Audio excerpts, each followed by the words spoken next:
Bien, bonjour à tous. Merci beaucoup d'être présents pour ce point presse délocalisé à l'hôtel de Brienne. On le fait à l'hôtel de Brienne parce que c'est la semaine des Journées européennes du patrimoine et on souhaitait faire découvrir à ceux d'entre vous qui étaient intéressés le patrimoine de l'hôtel de Brienne. Donc tout à l'heure, nous aurons la visite de ce très bel hôtel particulier du 7e arrondissement par l'intendant de l'hôtel de Brienne. Nous aurons avant cela un focus thématique lors de ce point presse dédié aux questions culturelles et plus particulièrement de communication et de production audiovisuelle au sein du ministère des Armées, et nous avons l'honneur et l'avantage de recevoir monsieur Laurent Vessière, qui est le directeur de l'ECPAD et qui va vous présenter une initiative qu'il a lancée et menée à bien et qu'il vous présente aujourd'hui, qui est le lancement du site Images Défense, qui est un pas de plus vers la numérisation de nos archives et qui s'inscrit dans une politique plus globale de numérisation de l'administration et des services que nous pouvons apporter au public, et pour ce qui vous concerne, vous, mesdames et messieurs les journalistes, les archives liées au ministère des Armées. Alors c'est un jour d'actualité forte, deux points qui ne vous auront pas échappé. La neutralisation de l'autoproclamé émir de l'État islamique au Grand Sahara, événement sur lequel la ministre des Armées, le chef d'état-major des armées et le directeur général de la sécurité extérieure sont longuement revenus ce matin lors d'une conférence de presse à Ballard, donc sauf si question particulière. Et je remercie le colonel Liani de l'EMACOM de sa présence, nous pourrons évidemment y répondre. Sinon, nous ne prévoyons pas de propos particuliers liminaires sur ce sujet. Un deuxième point d'actualité tout à fait important du jour est l'arrêt unilatéral, brutal, non concerté par l'Australie du contrat relatif aux sous-marins qui était engagé avec eux depuis 2016. Je souhaiterais en dire quelques mots. Cette décision, vous l'aurez comprise, c'est une décision souveraine de l'Australie dont nous prenons acte. Je tiens à dire que le partenariat qui a été proposé à l'Australie était un partenariat unique en ce que nous proposions un transfert de technologie tout à fait inédit, d'une part, que d'autre part, une part très importante des emplois associés à ce projet étaient en Australie. C'était 60% des emplois qui étaient et auraient été installés en Australie. C'était donc tout à fait conséquent. Et dernier point, massif lui aussi, c'est que le produit en lui-même qui a été proposé par la France à l'Australie, c'est un sous-marin dérivé des sous-marins Barracuda, dont le premier de série, le Suffren, est à l'eau depuis quelques mois, fait des prouesses au dire de la Marine nationale, et nous les croyons bien volontiers. C'est donc finalement une mauvaise nouvelle, sans doute pour la France, mais c'est d'abord, je crois, une mauvaise nouvelle pour l'Australie. Bien. Pour ce qui concerne l'entreprise Naval Group, eh bien, l'entreprise Naval Group est une entreprise qui a les reins solides, dont le ministère des Armées est un client régulier, ça ne vous aura pas échappé. La production des sous-marins nucléaires d'attaque de la classe Barracuda est en cours et va se poursuivre jusqu'aux années 2030. Et à la suite de cette production viendra la production des sous-marins nucléaires lanceurs d'engins de 3e génération, dont la conception est en ce moment même réalisée par les ingénieurs et techniciens de Naval Group. Donc, vous le voyez, il n'y a pas péril en la demeure pour la maison Naval Group. Il y a évidemment des conséquences de l'arrêt de ce projet australien. Il y avait des centaines de personnes chez Naval Group, des Australiens et des Français qui étaient impliqués dans ce projet. Donc nous allons regarder très attentivement avec le management de Naval Group dans les jours et les semaines qui viennent comment cela peut se gérer le mieux possible en ayant en tête de minimiser au maximum les éventuelles conséquences sociales. Néanmoins, je le redis, Naval Group est une entreprise solide qui ne perd pas d'argent avec l'arrêt de ce contrat, pour qui ce projet australien représentait une part non nulle, mais non prépondérante du chiffre d'affaires. Et donc, la vie de l'entreprise Naval Group va se poursuivre. Enfin, et j'en terminerai par là, c'est évidemment un coin enfoncé dans le partenariat franco-australien. C'est une mauvaise manière faite par d'autres pays dans ce nouveau projet de sous-marin nucléaire. Pour autant, la France avait une stratégie indo-pacifique avant cette annonce. Elle continuera à en avoir une pour des raisons assez évidentes. Nous avons près de 2 millions de Français qui habitent dans la zone indo-pacifique. Nous avons près de 8000 militaires qui sont implantés dans des bases, dans des départements et territoires d'outre-mer. Nous avons besoin de protéger notre deuxième zone économique exclusive et nous sommes extrêmement attachés à la libre circulation. Donc pour toutes ces raisons qui sont d'excellentes raisons qui demeurent, nonobstant la décision australienne, eh bien la France continuera à déployer sa stratégie indo-pacifique.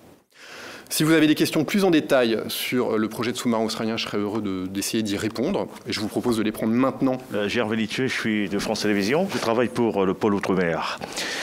Comment vous expliquez cette décision de l'Australie?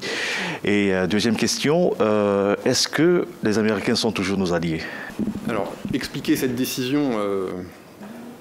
Peut-être faudrait-il le demander d'abord aux partenaires australiens. Ça fait 5 ans qu'on était impliqués, corps et âme, je dirais, dans ce projet. Nous avions 650 personnes de Naval Group qui étaient impliquées sur ce projet. Il y avait 400 Australiens qui, à Adélaïde, travaillaient sur ce projet. Donc ce revirement pour lequel il n'y avait quasi aucun signe avant-coureur, il nous a surpris, nous les premiers. Nous le disons extrêmement clairement.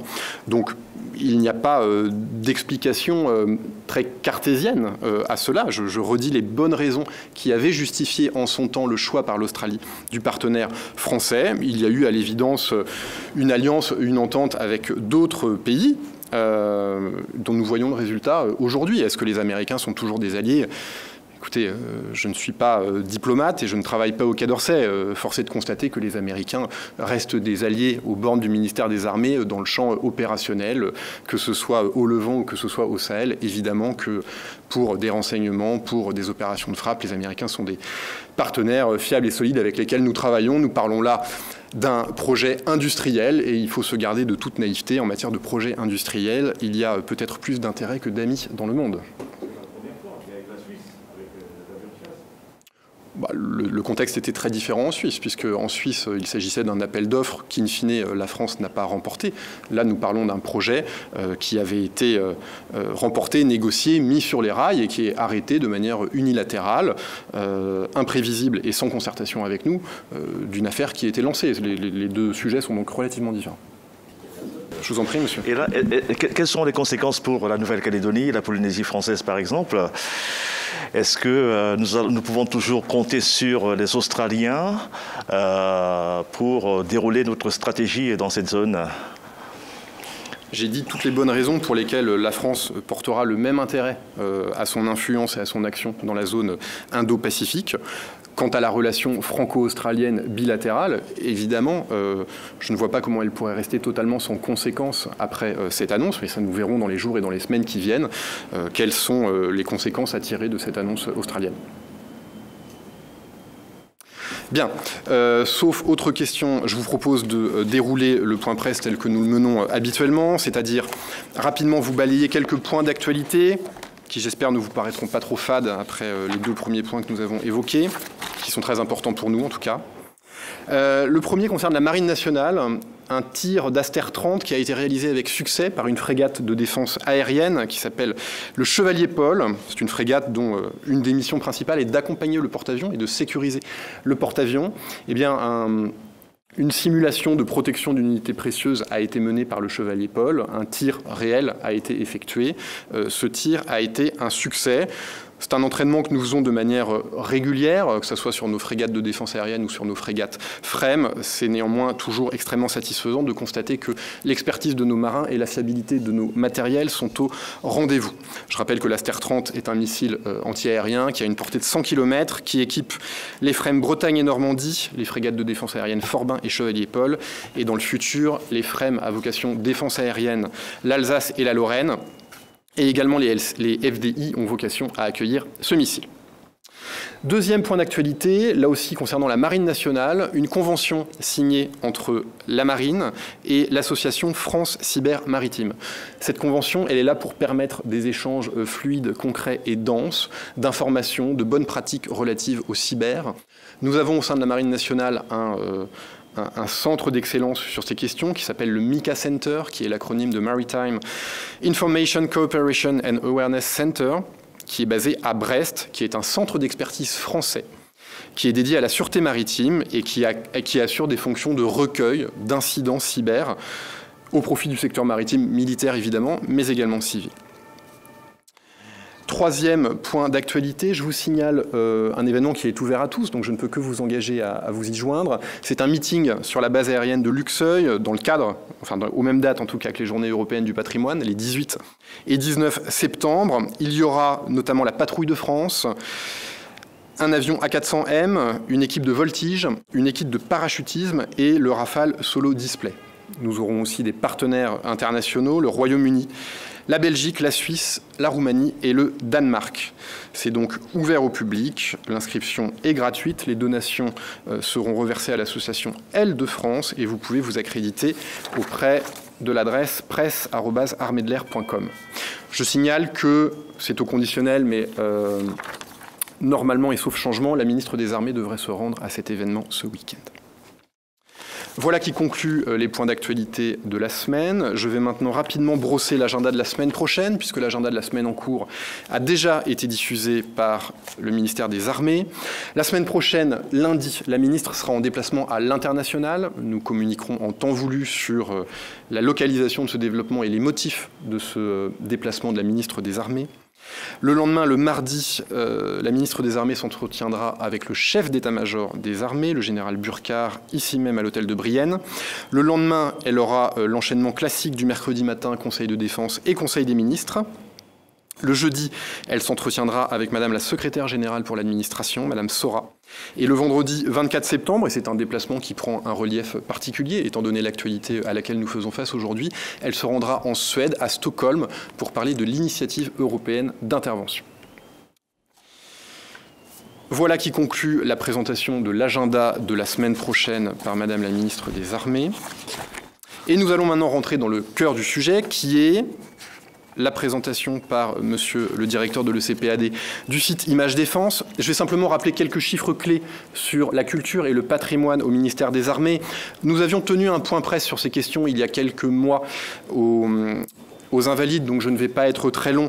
Simplement vous rappeler que nous sommes le deuxième acteur culturel au sein de l'État, que nous avons un patrimoine très vaste qui est constitué à la fois de biens immobiliers qui sont des témoins de l'histoire de France et de l'histoire militaire. On peut penser évidemment aux Invalides, à Vincennes, au lycée de Saint-Cyr-l'École, à l'école militaire. En province, vous avez là aussi des lycées militaires qui sont de hauts lieux de l'histoire de France, des châteaux comme à Brest, des citadelles, des hôtels de commandement. Nous avons également des biens dits mobiliers, des musées nationaux, 4 musées nationaux, le musée de l'air et de l'espace, qui est le plus ancien musée aéronautique au monde, le musée national de la marine, le musée de l'armée et le musée de l'ordre de la libération. Nous avons 13 musées d'armes, 12 au sein de l'armée de terre et 1 au sein du service de santé des armées, une collection riche de plus d'1 million d'objets. Un service historique de la défense qui est le centre d'archives du ministère des Armées avec 1 million d'ouvrages, près de 500 km d'archives, 50 000 cartes et plans et 18 millions de photographies. Évidemment, le CPAD, je laisserai à monsieur le directeur la primeur de la présentation de son établissement. Un patrimoine mémoriel que je ne peux pas ne pas citer, 10 hauts lieux de la mémoire nationale, 275 nécropoles, plus de 2000 carrés militaires et 1000 lieux de sépulture dans plus de 80 pays. Quelques chiffres clés sur la politique culturelle. Nous avons plus de 2 millions de visiteurs par an dans nos musées. C'est tout à fait considérable. Nous soutenons, par le truchement de la mission cinéma de la DICODE, une trentaine de films et de coéditions chaque année. Nous collectons plus de 750 000 photos chaque année. Et le budget, pour faire tout ce que je vous ai décrit un peu sommairement, c'est près de 40 millions d'euros. Alors, les Journées européennes du patrimoine pour le ministère des Armées, évidemment, nous y participons. Comme chaque année, cette année, nous aurons 77 sites ouverts, soit 24% de plus que l'édition précédente.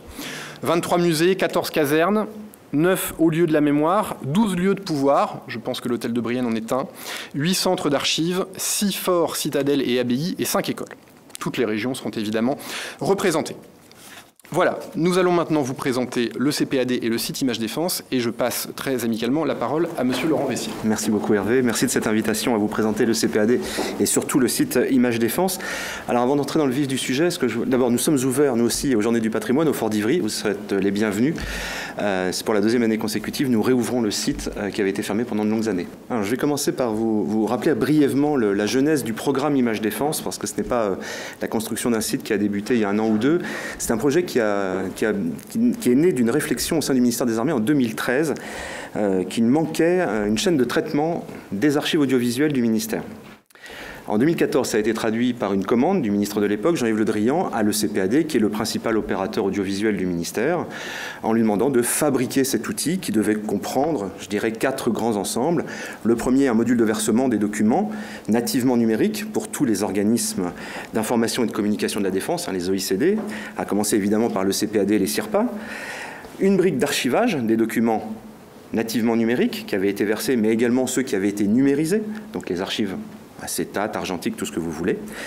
Un module pour la description documentaire et évidemment une interface publique de consultation gratuite de ces documents en ligne, documents qui devaient être sécurisés juridiquement et qui devaient comprendre le site un tunnel de vente.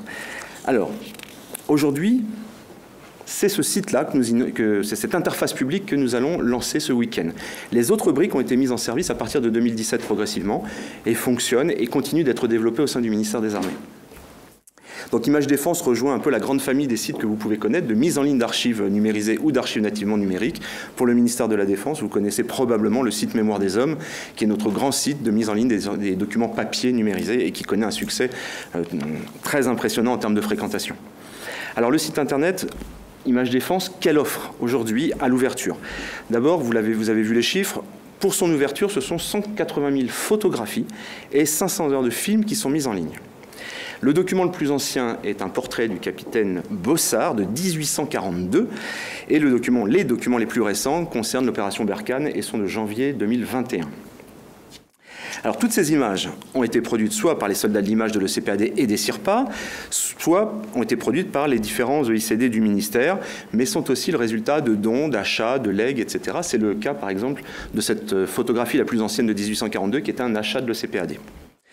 Alors je précise tout de suite, d'autant plus aujourd'hui devant vous qui êtes journaliste, ce n'est pas un site d'images d'actualité, c'est bien un site de mise en ligne d'archives de périodes anciennes jusqu'à nos jours. L'actualité la plus récente continue d'être traitée de la même manière, continuera d'être traitée de la même manière. Si vous avez besoin d'images vraiment immédiates, ce sont les procédures actuelles qui continueront de s'appliquer. Donc, ces archives, vous vous en doutez, elles concernent tout le XXe siècle et un peu du XIXe. Nous venons d'en parler avec ces archives antérieures à la création de l'ECPAD en 1915, qui ne s'appelait pas comme ça. Elles concernent évidemment tous les grands événements historiques du XXe, des personnalités militaires et politiques, mais pas que. Vous le verrez grâce à la petite exposition qu'il y a en bas que vous allez voir. Vous verrez des personnalités du monde du showbiz, du monde culturel, du monde sportif. Ça concerne le matériel, les armements, les infrastructures, la vie des armées, etc., etc. Sont également mises en ligne, c'est un point important, et pour nous ce n'est vraiment pas un détail, sont mises en ligne également plus de 150 000 notices de reportages et de films, c'est-à-dire c'est une sorte de catalogue virtuel, comme les archives nationales ont une salle des inventaires virtuelle, nous c'est pareil, nous portons à la connaissance du public, partout, tout ce que le CPAD conserve, c'est-à-dire 14 millions de photographies et 94 000 heures de films. Grâce à ces inventaires, le public pourra savoir ce qui existe et pourra être amené ensuite à se déplacer en médiathèque pour les consulter, ou alors nous contacter à distance pour éventuellement passer commande. Le site, évidemment, ne va pas rester avec ces chiffres-là, il va être enrichi continuellement au fur et à mesure de la sécurisation juridique de nos fonds. Alors, c'est quoi la sécurisation juridique? Ça veut dire tout simplement pour le ministère et pour le CPAD d'être certain d'avoir identifié tous les droits de propriété intellectuelle se rapportant à une photo ou à un film et de pouvoir être en capacité de les exploiter sous toutes les formes possibles, aussi bien pour un usage privé que pour un usage commercial. Ça, ce qui est fondamental, c'est-à-dire de ne pas vous vendre des images où nous n'aurions pas les droits et vous vous retrouveriez, vous et nous, quand je dis vous, c'est toutes les entreprises avec lesquelles nous sommes amenés à travailler ou les particuliers, dans des situations juridiques totalement inconfortables. Le site sera également éditorialisé avec des dossiers thématiques, des coups de cœur, des nouveautés. Vous avez pu le voir aussi sur les bornes de consultation à l'entrée. Un point un peu plus technique, mais qui est également important, autre point, c'est nous nous inscrivons, Hervé en a parlé, dans la politique gouvernementale d'ouverture des données publiques, puisque le site dispose d'un entrepôt de données, c'est un petit peu technique, pardonnez-moi. Cet entrepôt de données permet à toute personne, tout organisme, toute institution de venir moissonner, c'est le terme qui est utilisé, ces données qui sont mises librement en accès pour pouvoir les réutiliser. C'est la fameuse politique d'open data.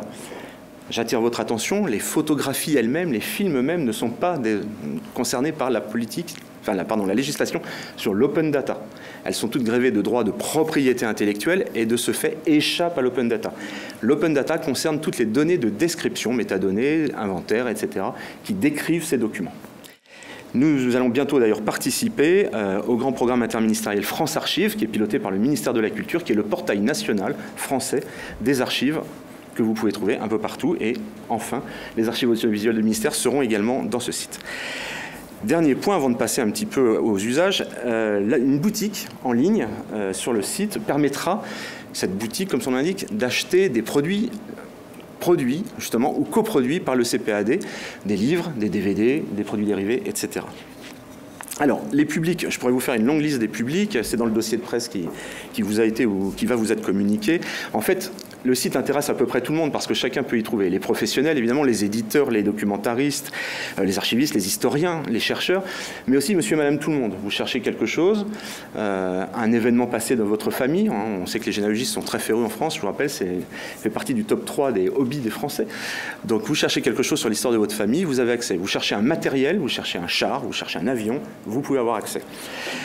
Et évidemment, nous avons aussi une cible très importante qui est le jeune public, élèves et étudiants, qui pourra alimenter les exposés, tout ce qui est atelier pédagogique en classe, et à travers eux, évidemment, les enseignants avec qui nous sommes déjà très en avance sur les travaux pédagogiques que nous pouvons avoir. Un point important pour terminer, ce sont les conditions de réutilisation, puisque c'est un sujet souvent qui revient sur la table. Alors, sur ce site, tous les médias qui sont tombés dans le domaine public sont téléchargeables gratuitement en basse définition et vous pouvez en faire ce que vous voulez, c'est le principe du domaine public. Bien.